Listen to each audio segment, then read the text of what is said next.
So continuing on with this idea of using partial products as a strategy for multiplication. Again, partial products meaning that you're figuring out the product or answer one part at a time. Let's take a problem where you're multiplying two-digit numbers, like 17 times 14. So in 17 times 14, right, I want to be able to break up this problem into parts, find the product of each part, and then combine those to find the total, the final product.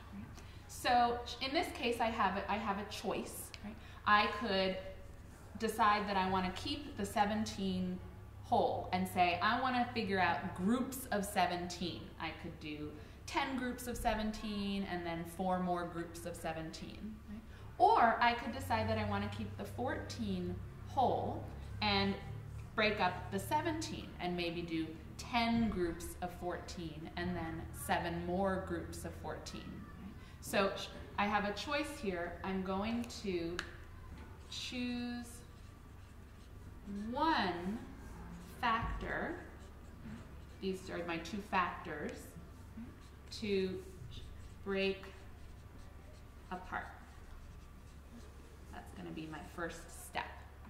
And in this case, I think I'm going to break apart the 14. So I'm going to say I'm going to do 10 groups of 17 and then 4 more groups of 17. So if I picture an array, right, a rectangle that has these dimensions, it's going to be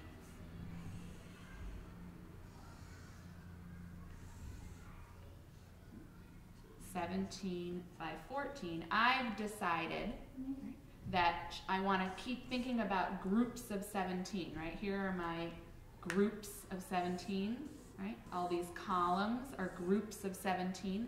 I want to do 10 groups of 17 and then 4 more groups of 17. That's how I'm going to split it up. So I'm going to start with 10 times 17. And I know, because I know about place value, that 10 times 17 is going to be 170. So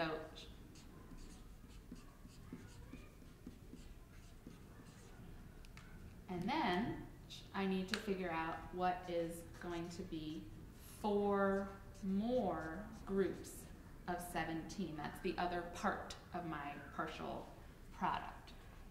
Now, 4 times 17, it's not something that I just know in my head automatically. So I need to think about another strategy for this part of the product. And when I see 4 times something, that makes me think of doubling. So I think, oh, I could do 2 groups of 17 and then another 2 groups of 17. So let's see. I'm going to sort of imagine that I'm actually going to do this in 2 parts. I'm going to do 2 groups of 17 and then another 2 groups of 17. So sort of in my head, I'm thinking, okay, I can double 17, that's 34. Right? And then if I double 34 again, that will be 68. Right? So that would be a way for me to figure out that part of the product. Right? So now I have 10 groups of 17 and 4 more groups of 17. And here are my partial products.